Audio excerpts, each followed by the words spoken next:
বিসমিল্লাহির রহমানির রহিম। অনলাইন পাঠদান সরকারি কেসি কলেজ ঝিনাইদহে সবাইকে স্বাগত জানাচ্ছি। আমি মোহাম্মদ ইমরান হাসান, প্রভাষক, ইসলামের ইতিহাস ও সংস্কৃতি বিভাগ, সরকারি কেসি কলেজ ঝিনাইদহ। প্রিয় ছাত্রছাত্রীবৃন্দ, আশা করি তোমরা সবাই সুস্থ আছো এবং নিরাপদে আছো। আজ আমি তোমাদের সাথে একাদশ শ্রেণীর ইসলামের ইতিহাস ও সংস্কৃতির দ্বিতীয় পত্রের দ্বিতীয় অধ্যায় অর্থাৎ দিল্লি সালতানাত যুগ 1206 থেকে 1526 খ্রিস্টাব্দ পর্যন্ত এই দিল্লি সালতানাত যুগ সম্পর্কে আমি তোমাদের সাথে আজ আলোচনা করব। আমি দিল্লি সালতানাত যুগ সম্পর্কে আগে তোমাদের সাথে আলোচনা করি যে দিল্লি সালতানাত বলতে 1206 থেকে 1526 খ্রিস্টাব্দ পর্যন্ত ভারতীয় উপমহাদেশে মুসলিম শাসনকালকে বোঝানো হয়। অর্থাৎ দিল্লি সালতানাত বলতে আমরা 1206 থেকে 1526 খ্রিস্টাব্দ পর্যন্ত এই ভারতীয় উপমহাদেশে যে মুসলমানরা শাসন করছিল সেই শাসনকালের সময়কালটাকে বুঝব।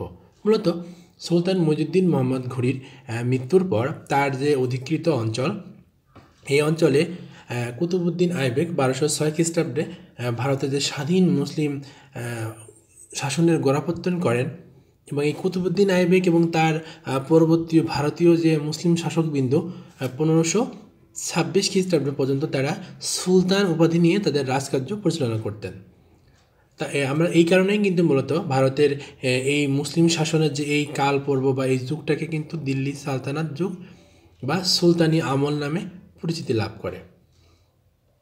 এবং 1206 থেকে 1526 খ্রিস্টাব্দের মধ্যবর্তী সময়ে ভারতের রাজত্বকারী যেসব মুসলিম শাসক গোষ্ঠী দিল্লি সালতানাতের যে শাসনকাল, এটাকে কিন্তু অধিকাংশ সময় কিন্তু তুর্কি এবং আফগান যে রাজবংশ, এই রাজবংশ কিন্তু দিল্লি যে শাসন, সে দিল্লি শাসন করেছে। আমরা এখন এই দিল্লি সালতানাত যে যুগ, এই যুগে কিন্তু আমরা টোটাল 5টা রাজবংশ শাসন পরিচালনা করে।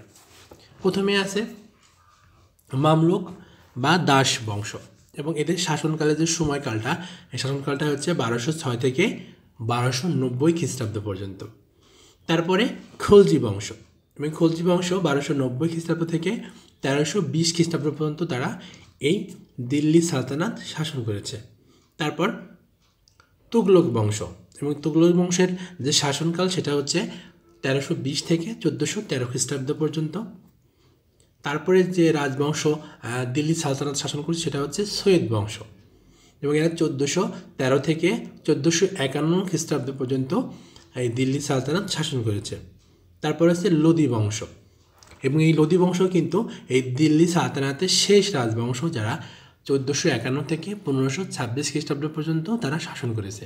মূলত এই আমরা প্রতিটা অধ্যায়ে কিন্তু অনেক সময় দেখি যে প্রত্যেক অধ্যায়ের যে শিরোনাম, এই শিরোনামের পাশে কিছু সাল দেওয়া থাকে। যেমন এখানে 1206 থেকে 1526 খ্রিস্টাব্দ পর্যন্ত উল্লেখ করা আছে।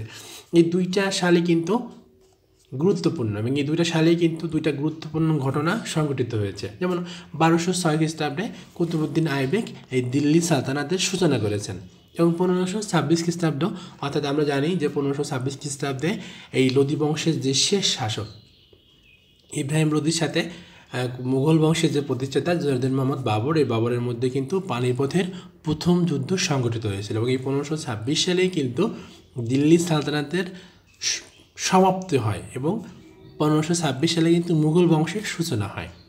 এই দুইটা সাল কিন্তু এই কারণে ইতিহাসে খুবই গুরুত্বপূর্ণ। যাই হোক, আমি যে তোমাদের এখানে দিল্লি সালতানাতের 5টা রাজবংশের কথা বললাম, এই 5টা রাজবংশই কিন্তু ছিল তুর্কি বংশজাত, এবং শুধুমাত্র এখানে সৈয়দরা ছিল হচ্ছে আরব, এবং লোদিরা ছিল আফগান বংশোদ্ভূত।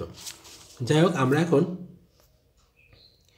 মামলুক বা দাস বংশের যে পরিচয়, এই পরিচয় সম্পর্কে আমরা জানব। মূলত যে মোহাম্মদ ঘুরির তার মৃত্যুর পর তার যে বিশ্বস্ত ও সেনাপতি ও অনুচর কুতুবউদ্দিন আইবেক ভারতে স্বাধীন মুসলিম শাসনের গোড়াপত্তন করেন, এবং মোহাম্মদ ঘুরির মৃত্যুর পর মোহাম্মদ ঘুরির মৃত্যুর পরে এই ঘুর সাম্রাজ্যের যে অধিপতি হন সুলতান গিয়াসউদ্দিন মাহমুদ ঘুরি, উনি কিন্তু এই কুতুবউদ্দিন আইবেককে কিছু রাজদণ্ড এবং তাকে কিন্তু সুলতান উপাধিও দিয়েছিলেন, রাজদণ্ড দিয়ে দিন এবং সুলতান উপাধিও দিয়েছিলেন। এবং 1206 খ্রিস্টাব্দে 24 জুন এই কুতুবউদ্দিন আইবেক সুলতানপদ অধিগ্রহণ করেন এবং দিল্লির যে সিংহাসন, এই দিল্লির সিংহাসনে আরোহণ করেন। এবং এই কুতুবউদ্দিন আইবেকের যে সিংহাসনে আরোহণের মধ্য দিয়ে কিন্তু দিল্লি সালতানাতের যে শুভ সূচনা, সেই সূচনা হয়েছিল এবং একটা নতুন রাজবংশের গোড়াপত্তন ঘটেছিল। এবং তার এই প্রতিষ্ঠিত রাজবংশ কিন্তু ইতিহাসে দাস বংশ বা মামলুক বংশ নামে পরিচিত। এবং আমরা জানি যে এই রাজবংশ টোটাল 84 বছর রাজত্ব করে এবং এই বংশের টোটাল 11 জন শাসক ছিল। আমরা এখন জানব যে এই দাস বংশ বা এই মামলুক বংশের নামকরণের যৌক্তিকতা কতটুকু। প্রতিপক্ষে আইবেক যে রাজবংশ প্রতিষ্ঠা করেন সেটা কিন্তু মামলুক বা দাস বংশ কিংবা পাঠান বা আফগান বংশ নামে অভিহিত করার কোনো সুযোগ নেই, কারণ এখানে কিন্তু আধুনিক যে ঐতিহাসিক আছেন তারা কিন্তু ভিন্নমত পোষণ করেন। কারণ যে 1290 খ্রিস্টাব্দ পর্যন্ত এই দাস বংশে শুধুমাত্র কুতুবউদ্দিন আইবেক, ইলতুৎমিশ এবং সুলতান গিয়াসউদ্দিন বলবন এরা কিন্তু ছিল প্রথম জীবনে দাস ছিল। কিন্তু পরবর্তী যে আমরা 8 জন সুলতান পাই, এই প্রত্যেকটা সুলতানই কিন্তু স্বাধীন এবং প্রলগ্গত যে সুলতান তাদের সন্তান বা বংশধর ছিল। আর যে 3 জন কথা আমি আগে উল্লেখ করেছি, যেমন কুতুবউদ্দিন আইবেক, ইলতুৎমিশ এবং বলবন, তারা কিন্তু কেউই যে প্রাথমিক জীবনে দাস ছিলেন বা তারা যখন সিংহাসনে আরোহণ করেন তখন কিন্তু তারা দাস ছিলেন না। তারা কিন্তু সিংহাসনে আরোহণের পূর্বেই তাদের যে নিজ নিজ প্রভু ছিল তাদের মাধ্যমে তাদের দাসত্বের বন্ধন থেকে তারা মুক্তি লাভ করেছিল। মূলত আমরা এই জন্য বলতে পারি যে কাজেই তাদের যে প্রতিষ্ঠিত যে রাজবংশ, এই বংশকে কিন্তু আমরা দাস বংশ বা মামলুক বংশ নামে অভিহিত করতে পারি না। আর দ্বিতীয় একটা কারণ আছে, দ্বিতীয় কারণটা হচ্ছে যে আমরা যে 3 জন সুলতানের কথা বললাম, কুতুবউদ্দিন আইবেক, ইলতুৎমিশ এবং গিয়াসউদ্দিন বলবন, তারা কিন্তু প্রথম জীবনে কেউ দাস বা দাসের ঘরে জন্মগ্রহণ করেননি। তারা কিন্তু ভাগ্যের পরিহাসে দাস হয়েছিলেন এবং তারা কিন্তু প্রত্যেকেই অভিজাত পরিবারের সন্তান ছিলেন।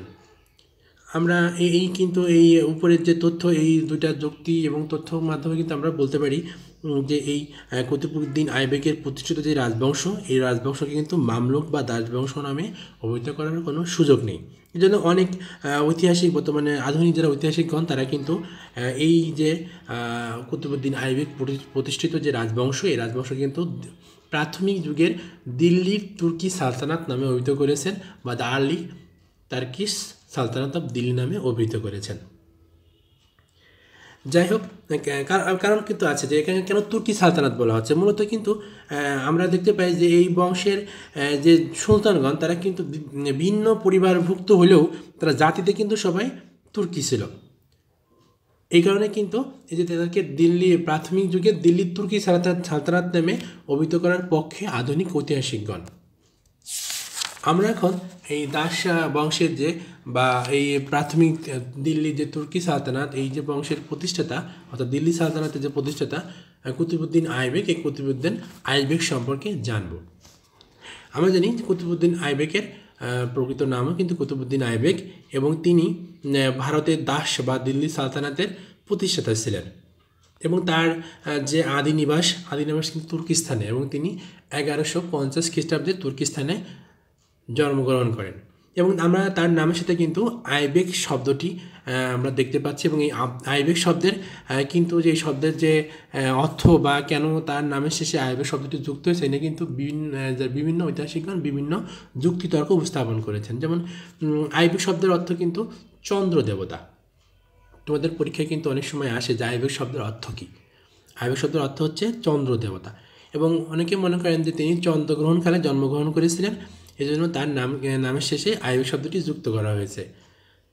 কিন্তু যারা ঐতিহাসিক আবুল কাসিম ফিরিস্তা, এই ফিরিস্তা কিন্তু অন্য একটা যুক্তিতর্ক উপস্থাপন করেছেন। তিনি বলেছেন কুতুবউদ্দিনের বাম হাতের যে কনিষ্ঠ আঙ্গুল, এই আঙ্গুলটি ভাঙা ছিল আর এই কারণে তাকে আইবেক বলা হয়। আবার অনেকে মনে করেন যে কুতুবউদ্দিন যে বংশে জন্মগ্রহণ করেন সেই বংশের নাম ছিল আইবেক, এই কারণেই তার নামের সাথে আইবেক শব্দটি যুক্ত করা হয়েছে। যাই হোক, এই কুতুবউদ্দিন আইবেক তার যে প্রাথমিক জীবন সেই শৈশবে কিন্তু তার যে ভাগ্যের নির্মম পরিহাসে কুতুবউদ্দিন আইবেক পারস্যের একজন দাস ব্যবসায়ী তার নিকট ধরা পড়েন এবং উক্ত পারস্যিক যে দাস তাকে নিশাপুরের কাজী ফখরুদ্দিন আব্দুল আজিজ কুফির নিকট বিক্রি করে দেন এবং কাজী তার পুত্রদের সাথে আইবেকের শিক্ষার ব্যবস্থা গ্রহণ করেন এবং তিনি ধর্মশাস্ত্র ও সমরবিদ্যায় পারদর্শী হয়ে ওঠেন এবং কাজীর মৃত্যুর পর তার যে পুত্রগণ এই পুত্রগণ কুতুবুদ্দিন আইবেককে আরও একজন দাস ব্যবসায়ীর নিকট বিক্রি করে দেন এবং তিনি এই গজনী সুলতানের নিকট এই কুতুবুদ্দিন আইবেককে বিক্রি করেন। এই কুতুবুদ্দিন আইবেকের রাজত্বকাল ছিল 25 জুন 1206 খ্রিস্টাব্দ থেকে 1210 খ্রিস্টাব্দ পর্যন্ত এবং তার একটা উপাধি আছে, তোমাদের পরীক্ষা কিন্তু এটাও আসে যে কাকে লাক্স বক্স বলা হয়, এর উত্তর হবে কুতুবুদ্দিন আইবেক। এবং তার মৃত্যু সম্পর্কে মূলত তিনি 1210 খ্রিস্টাব্দে যখন পোলো খেলার সময় ঘোড়ার পিঠ থেকে তিনি পড়ে যান এবং পড়ে যেয়ে তিনি মৃত্যুবরণ করেন এবং তার সমাধি হচ্ছে আনারকলি বাজার, লাহোর, অর্থাৎ পাকিস্তানের আনারকলির বাজারে এই কুতুবুদ্দিন আইবেকের সমাধিটা অবস্থিত। আমরা এখন কুতুবুদ্দিন আইবেকের যে শাসনকাল, এই শাসনকালের দুইটা পর্ব আছে। তার প্রথম পর্ব হচ্ছে ভারতে অধিকৃত অঞ্চলে মোহাম্মদ ঘুরির প্রতিনিধি হিসেবে। এখন আমরা এই মোহাম্মদ কুতুবুদ্দিন আইবেকের যে শাসনকালের প্রথম অংশ ছিল, এটা প্রথম পর্ব, যেটা 1192 খ্রিস্টাব্দ থেকে 1206 খ্রিস্টাব্দ পর্যন্ত এই শাসনকালটা বিস্তৃত ছিল এবং এই সময় কিন্তু তিনি স্বাধীন সুলতান না হয়েও মোহাম্মদ ঘুরির প্রতিনিধি এবং সেনাপতি হিসেবে তিনি মিরাট, ঝাঁসি, দিল্লি, কোয়াইল এবং রণথম্বর দখল করেন এবং তাছাড়া তিনি মোহাম্মদ ঘুরির সহযোগী হিসেবে তিনি কনৌজ অধিকারের ভূমিকা রাখেন। এছাড়া গুজরাট, বারাণসী, কালিঞ্জর, বাদাউন এবং মাহাবো জয়ে ভূমিকা রাখেন। এখন আমরা কুতুবুদ্দিন আইবেকের দাস বা দিল্লি সালতানাত প্রতিষ্ঠাতা সম্পর্কে জানব।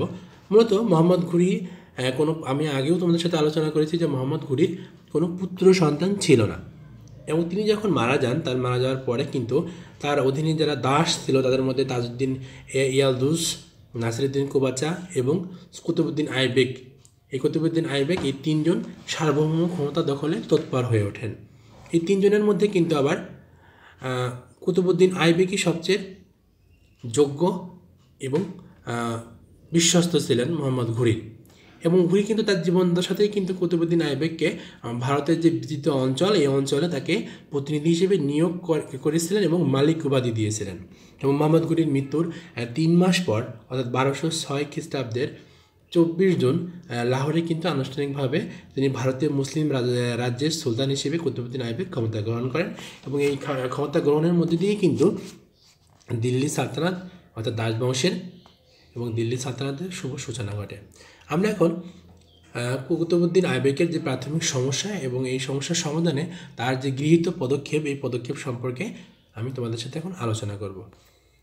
মূলত যে সুলতান মোহাম্মদ ঘুরির মৃত্যুর পরেই কিন্তু তার যে অধিকৃত যে অঞ্চল, এই অঞ্চলের কিন্তু তার আকস্মিক মৃত্যুর কারণে মূলত এই অঞ্চলে একটা বিশৃঙ্খল পরিস্থিতি দেখা দেয় এবং সেই সময় কিন্তু ভারতের সিন্ধু, পাঞ্জাব এবং গঙ্গার কিছু উপত্যকা ছাড়া কিন্তু অধিকাংশ অঞ্চলে কিন্তু হাতছাড়া হয়ে যায় এবং এই সময় যে হিন্দু ও রাজপুত রাজা ছিল তারা কিন্তু সেই সময় তুর্কি আক্রমণের যে প্রাথমিক ধাক্কা সেটা কিন্তু কাটিয়ে ওঠে এবং তারা তাদের যে হারানো যে রাজ্য, সে রাজ্য পুনরুদ্ধারে তারা তৎপর হয়ে ওঠে এবং অল্প সময়ের মধ্যে কিন্তু কালিঞ্জর, ফখরাবাদ, তারপর হচ্ছে বাদাউন, তারপর গোয়ালিয়র, এসব অঞ্চল তুর্কিদের হাতছাড়া হয়ে যায়।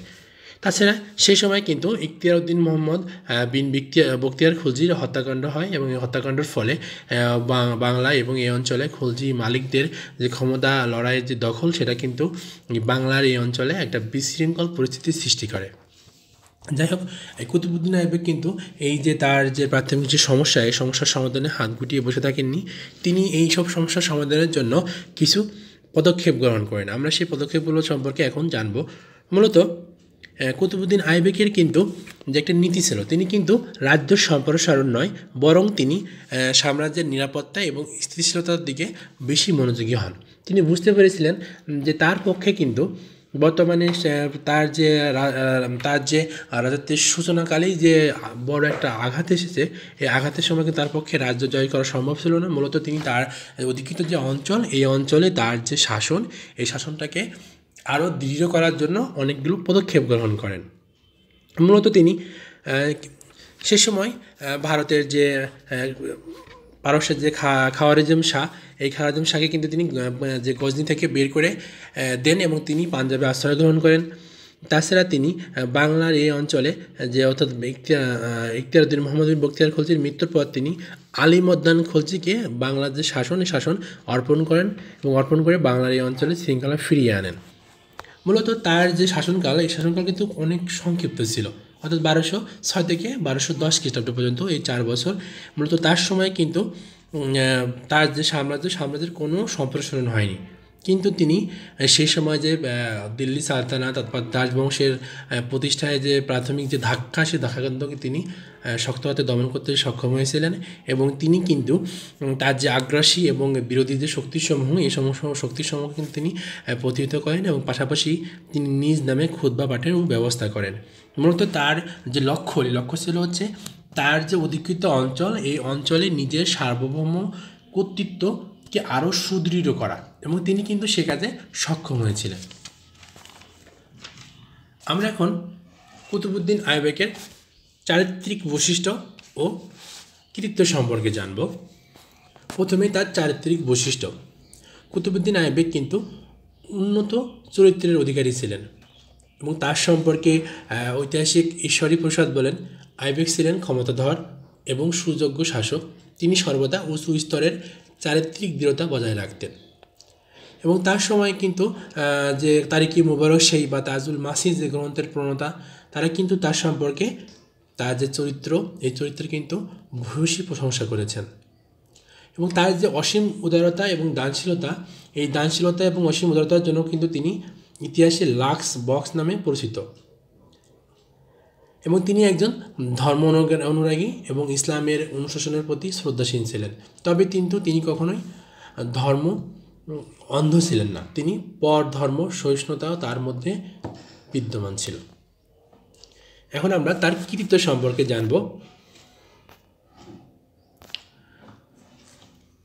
তার কৃতিত্বের কথা বলতে গেলে প্রথমেই যেটি আসে সেটা হচ্ছে দিল্লি সালতানাতের প্রতিষ্ঠাতা, অর্থাৎ কুতুবউদ্দিন আইবেক কিন্তু এই দিল্লি সালতানাতের গোড়াপত্তনকারী এবং মোহাম্মদ ঘুরির মৃত্যুর পরে যে বিশৃঙ্খল অবস্থা দেখা দেয়, সেখান থেকে কিন্তু তিনি বেরিয়ে এসে দিল্লিতে একটা স্বতন্ত্র মুসলিম শাসন প্রতিষ্ঠা করতে পেরেছিলেন।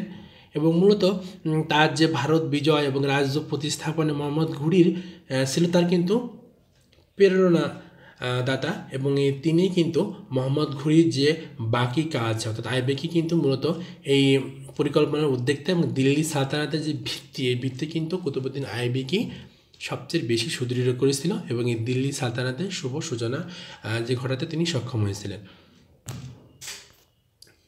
সেনানায়ক হিসেবে মূলত কুতুবউদ্দিন আইবেক কিন্তু প্রথম থেকেই সেনানায়ক হিসেবে তার যে অসাধারণ এই যোগ্যতার পরিচয় দিয়েছিলেন এবং তিনি সেনাপতি হিসেবে আইবেক নিরলস কর্মপ্রচেষ্টা এবং অনুগত সেবার কারণেই কিন্তু মোহাম্মদ ঘুরি তার যে ভারত অভিযানে, এই অভিযানে কিন্তু তিনি সক্ষম হয়েছিলেন এবং সুলতান কুতুবউদ্দিন আইবেক যে নতুন রাজ্য জয় করতে পারেননি সত্য, কিন্তু তার জন্য তার মতো যে সমর প্রতিভা, এই সমর প্রতিভা কিন্তু তার এই যে একটা তার যে সময়কালে একটা সবচেয়ে খারাপ যে এটা যে তার সময় তার মতো সেনাপতি কিন্তু তার রাজ্যের কোনো অঞ্চলই জয় সম্প্রসারণ করতে ব্যর্থ হয়েছিল, কিন্তু তিনি কিন্তু মোহাম্মদ ঘুরির অধীনে যখন ছিলেন তখন কিন্তু তিনি তার সেই সময় কিন্তু অনেকগুলো অঞ্চল নিজে জয় করেছিলেন এবং মোহাম্মদ ঘুরির সহযোগী হিসেবেও বিশাল অবদান রাখতে সক্ষম হয়েছিলেন। কিন্তু তার সময়কালে কিন্তু তিনি তার যে রাজ্য, এই রাজ্যের কিন্তু সম্প্রসারণ করতে সক্ষম হননি, কিন্তু মূলত এই জন্য কিন্তু তার যে সমর প্রতিভা বা তার যে যোগ্যতা, এর কোনো সমস্যা, এই কোনো ঘাটতি ছিল না। মূলত তার সময় যে প্রতিকূল পরিস্থিতি, এই প্রতিকূল পরিস্থিতি কিন্তু মোহাম্মদ এই কুতুবউদ্দিন আইবেককে কিন্তু তার রাজ্য সম্প্রসারণ নীতি থেকে সরে আসতে বাধ্য করেছিল। শ্রেষ্ঠ শাসক, তিনি কিন্তু শুধু সমর নেতা হিসেবে বা একজন দিল্লি সালতানাতের প্রতিষ্ঠাতা হিসেবে কিন্তু ইতিহাসে বিশেষ স্থান দখল করেননি, তিনি কিন্তু একজন শ্রেষ্ঠ শাসক হয়েছিলেন। কারণ তার সময়ে তার যে অতি স্বল্পকাল, এই মাত্র 4 বছর, এই সময়ে কিন্তু বিশেষ করে ঘুর বংশের পতনের ফলে বা এই অঞ্চলে অনেক প্রতিকূল পরিস্থিতির সৃষ্টি হয়, কিন্তু তিনি তখন কী করেছিলেন যে তার যে উন্নত এবং একটা যুগোপযোগী শাসন কাঠামো পূরণ করতে সক্ষম হয়েছিলেন এবং তার রাজ্যের যে নিরাপত্তা, স্থায়িত্ব, বিধান, শান্তি শৃঙ্খলা এগুলো তিনি নিশ্চিত করতে সক্ষম হয়েছিলেন। এবং তার যে তার যে যে তার সময়কালে কিন্তু সে সময় কোন ধরনের দুর্নীতি বা চুরি এগুলো কিন্তু প্রশ্নতিকভাবে মানে এটা অসম্ভব, অকল্পনীয় ছিল। তাহলে আমরা এটার মধ্যে দিয়ে কিন্তু বুঝতে পারি যে তার সময় কোন ধরনের শাসন কাঠামো বা কোন ধরনের শাসন তিনি প্রতিষ্ঠা করতে সক্ষম হয়েছিলেন। এবং তিনি কিন্তু যে কেন্দ্রীয় ও প্রাদেশিক শাসনের যে মুসলিম সেনাধ্যক্ষ এবং কর্মচারীদের দায়িত্ব তিনি দিয়েছিলেন, কিন্তু স্থানীয় শাসনভার বা স্থানীয় যে শাসনভার এটা কিন্তু স্থানীয় যারা কর্মচারী ছিল তাদের উপরেই তিনি ন্যস্ত করেছিলেন। আমরা এখন কুতুবউদ্দিন আইবেকের যে শিক্ষা, শিল্প ও সংস্কৃতির পৃষ্ঠপোষক হিসেবে কুতুবউদ্দিন আইবেকের যে কৃতিত্ব সেই সম্পর্কে জানব।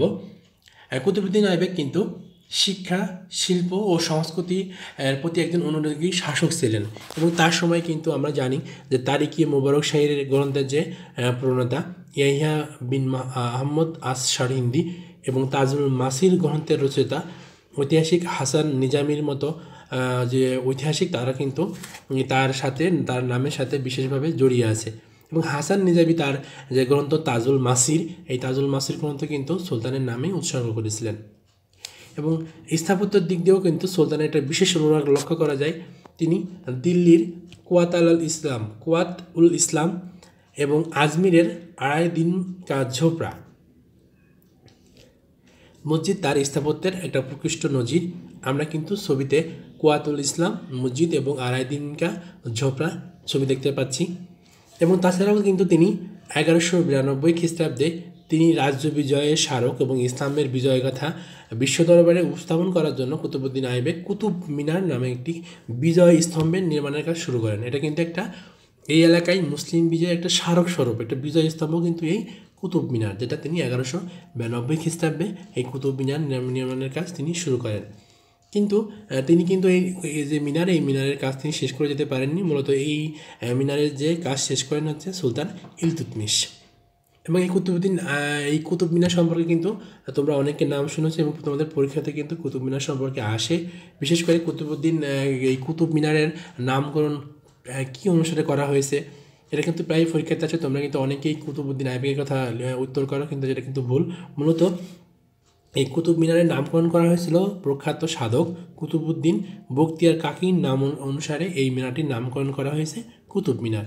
এবং এটা কিন্তু সে সময়ের বিশ্বের সবচেয়ে উঁচু মিনার ছিল এবং এটা মূলত আজানের কাজের জন্য ব্যবহার করা হতো, কারণ সে সময় কিন্তু এখনকার মতো এরকম মাল্টিমিডিয়া সিস্টেম ছিল না। মূলত এই কারণে একটা উঁচু স্থান থেকে আজান দেওয়া হতো এবং এই কুতুব মিনারটাকে তখন আজানের জন্য ব্যবহার করা হতো। তবে এই মিনারটা কিন্তু 7টা স্তরে বিভক্ত ছিল, কিন্তু বর্তমানে কিন্তু উপরে যে দুইটা স্তর ভেঙে গিয়েছে এবং অক্ষত অবস্থায় এই কুতুব মিনারের উচ্চতা ছিল 300 ফুট এবং বর্তমানে এর উচ্চতা 238 ফুট। মূলত এটি ইন্দো মুসলিম স্থাপত্যের একটা উল্লেখযোগ্য কীর্তি হিসেবে বিবেচিত। যাই হোক, আজ আমি তোমাদের সাথে কুতুবউদ্দিন দিল্লি সালতানাতটা কী, দিল্লি সালতানাতের যে 5টা রাজবংশ সম্পর্কে এবং এই দিল্লি সালতানাতের প্রথম যে রাজবংশ অর্থাৎ দাস বংশ বা মামলুক বংশ, এই দাস বা মামলুক বংশের নামকরণ সম্পর্কে বা এদের পরিচয় সম্পর্কে তোমাদের সাথে আমি আলোচনা করেছি। এছাড়াও এই দিল্লি সালতানাতের প্রতিষ্ঠাতা এবং দাস বংশের প্রথম শাসক কুতুবউদ্দিন আইবেক সম্পর্কে আমি তোমাদের সাথে আলোচনা করেছি। তার পরিচয়, তিনি কীভাবে ক্ষমতায় আসলেন, তার যে শাসনকালের বিভিন্ন সময় সম্পর্কে, তার প্রাথমিক যে সমস্যা এবং তার প্রতিকার, এবং কুতুবউদ্দিন আইবেকের চরিত্র, কৃতিত্ব এবং তার যে স্থাপত্য অর্থাৎ শিল্প, সংস্কৃতি এবং স্থাপত্যে যা অবদান, এই অবদান সম্পর্কে আজ আমি তোমাদের সাথে আলোচনা করেছি। আমি আগামী ক্লাসে তোমাদের সাথে দিল্লি সালতানাত অর্থাৎ এই দাস বংশের যে দ্বিতীয় সুলতান ইলতুৎমিশ, সেই ইলতুৎমিশ সম্পর্কে আমি তোমাদের সাথে আগামী ক্লাসে আলোচনা করব। তোমরা সবাই সুস্থ থাকবে, ভালো থাকবে এবং সবসময় চেষ্টা করবে বর্তমানে যে পরিস্থিতি অর্থাৎ করোনার যে দ্বিতীয় ঢেউ, এই সময় সবসময় সাবধানে বাসা থেকে বের হওয়ার চেষ্টা করবে এবং নিরাপদে থাকবে। এই পর্যন্তই তোমাদের সাথে আজকের ক্লাস। সবাইকে ধন্যবাদ জানিয়ে এই ক্লাস আমি সমাপ্ত করতেছি।